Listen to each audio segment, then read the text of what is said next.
today was my second last day at work, which will mean tomorrow's my last day at work. Today I sold my car and I sold my bike. And as my good friend Jim would say, this is the universe delivering for me. I was really concerned for a little while that I wasn't getting any bites on the car or the bike. And then suddenly out of the blue, it's just both sold in one day. And then we've got a week to get the final things for the boat ready. A few more provisioning items. Most of it's on there already, the dry stores. Lots of flour and lots of rice and tin goods. Booze. There's a lot of booze. A lot of booze. So the plan is loosely to go out to the boat next Friday, spend the night on the boat, and then push off Saturday morning, presumably, and then we're away. How do you feel though? Because it's a hell of a thing to stop work and just go out into the ether like that. Yeah, it's a big deal, man. It is a big deal, and I was a little bit emotional today during one of our team meetings as I thanked some people that I was working with. It's a whole mix of emotions. Some anxiety, some fear, some excitement, lots of excitement. It's really difficult to describe how it feels to actually know that you're realising a dream and something that you've been planning for such a long period, and that it is about to begin, like day one is about to start. So yeah, it's very difficult to describe, but it's quite overwhelming. I feel really fragile emotionally, like anything could set me off. I'll have a drink now. Yeah. Have a quick drink. But it's overwhelmingly positive. It's just everything coming together, and it's a lot to deal with. How do you feel? It's mixed.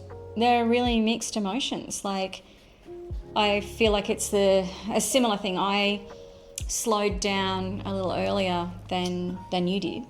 Next thing, it was February, and I ran off to India for a couple of weeks. So I really haven't had time to fully contemplate what does that look like. And I'm weirdly anxious yet excited, but nervous and terrified because I don't know what next. And my work life, as you well know, is spreadsheet heaven. I'm very good on a spreadsheet. And I'm used to, in my work life, you're in control, like you make things happen, everything happens to a schedule, and we don't have a schedule like this. I don't know where we're going, I don't know for how long, we're just going up. And that's really new for me. But I'm busying myself with, luckily, a couple of spreadsheets, the budget spreadsheet and the maintenance spreadsheet, and it's amazing. Sure I'll come up with another one. How busy we've had to be to prepare things for the boat. There's just this constant to-do list and spares list, things to go and buy, trying to convince myself that I've got a reasonable list of things that I'm potentially going to need when things break, and you just don't know. We've bought food, like the dry goods have been purchased. I have no idea if we've got enough. And the plan, we're going for 8 months. The plan is not to have 8 months worth of food on the boat. A, for weight purposes, but B, we're not going offshore, like we're hugging the coast. So there is the opportunity to go into shore and get other things as we go along. But I suppose I wanted to make sure it wasn't every fortnight we had to go and do a shop. So we'll create another video that talks about what we bought and how that went. To be honest, like I've got rough notion of, again, YouTubed the hell out of it to work out what other people have done, and which is super helpful. And it's, I suppose it's videos like this, I hope, is helpful for other people that are about to embark on something similar. But even like the medical kit, like, which is kind of somewhat overboard for us, because we happened upon a couple of kits in our own stable that already had every single bandage known to man. So if anything happens out there, we'll be like bandage central. But you know, little things like needing eardrops and you know, toothache thing, and we've got a tooth repair kit now, and like little things that you don't normally keep in your cupboard at home. Surgical things like local anaesthetic, syringes, scalpels, thread for stitching, antibiotics of all different descriptions. Heaps and heaps of things that are a little bit more advanced than your regular first aid kit that you have at home. So things that are going to help when it comes to a fish hook in your hand, or don't. Who knows where else that could end up. Because it'll be me. Guaranteed it'll be me. I don't know if I've got enough thread to accommodate a croc attack or a shark attack or something really nasty, but yeah, hopefully that's not on the cards either. Trying to extend a regular first aid kit to the point where you can at least patch up someone till you get to shore.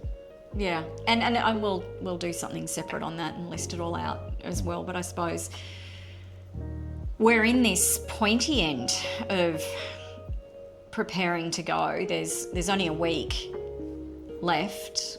This time next week we'll be literally getting on the boat. Kitty, who we've popped in the other room because she does like a chat. She doesn't mind a bit of a video call. You know, she'll go on the boat next week. We've got all of her stuff as well. Like just trying to figure out having enough stuff for her, because, you know, it's a lot, and you don't realise how stressful it is trying to remember everything. So I've got lists aplenty. I suppose what's been helpful is having the reminder list on the phone. We've just made shared lists that every time we think of something, it goes on the list, and then we're able to check things off. And that's kind of fun. Fun's the wrong word. It's fun to tick them off. Yeah, like it's good to tick them off because you feel like you've actually achieved something and you're on the right path, and this isn't all for naught. One other significant thing for me was to find someone to rent my apartment. And I don't think we've spoken about that on video yet, but I was really fortunate to find some tenants for my place very soon after advertising, and they wanted to move in earlier than I expected. I thought that ideally someone would be moving into my place now, but these guys wanted to move in a month ago, and I had just a few days to get out while you were away in India. I was in India and got a call saying, can I move in? So I've sure. crammed all of my personal belongings into, it's a 3-bedroom apartment, and I've put all my personal belongings into one of the bedrooms, and I've rented it as a 2-bedroom apartment. Fully furnished? Fully furnished, so the big items I didn't have to move out of there, which was terrific because it was hard enough just getting my personal things separated and put into that room. And what's even better is that I was renting it thinking that a person or a couple would move into it and that they might have a boat. And fortunately, they don't have a boat. So if and when we do come back down to this location coming through, we can put the boat back in the same berth and we can come here to Kim's place, which is really, really handy. So even while we're away, if there is a reason for one of us or both of us have to fly back to Brisbane, then we've got your place to crash in while we're here. And it's probably important to talk about the fact that we've spoken a lot about what happens if this doesn't work out. We start going a bit stir crazy, or it's not what we thought. It is difficult living on a boat at the best of times, but Yeah. If for whatever reason after a period of time we find that it's not what we thought and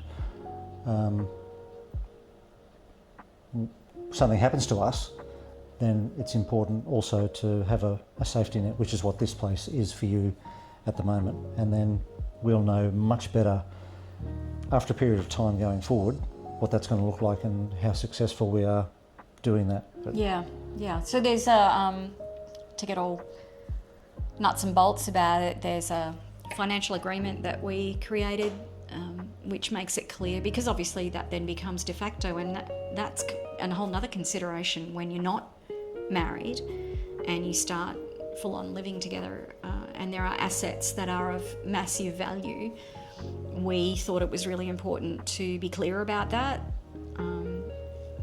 Each of us have our own assets coming into this, and it was important to both of us that should something happen untoward along the way, that we don't end up in a worse off situation than we were going in. So that's been sorted out. But then, as you said, the safety net with still having an apartment to come back to, because I think it's an 8-month trip apparently to start with. Well, we don't know.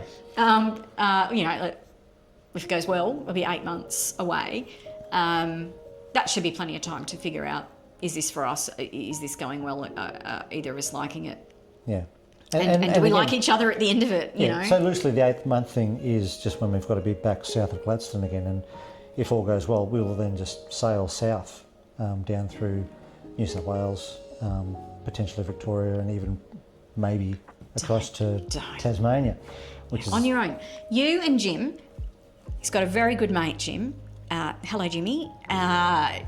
You two can sail the Bass Strait. I will fly in and meet you there, but I'm not doing it. That's too early for me to contemplate that, and I don't see that changing. I'm brave, but I don't know that I'm quite that brave. So all hail to all the sailors that do it, but I don't know that I'm that girl yet. So lots of water. Heads up, Jimmy, you might get a call. Lots of water to go under the boat between now and any decision around that. Yeah. So. I like your sense of bravery for me, but we'll cross that strait when it comes.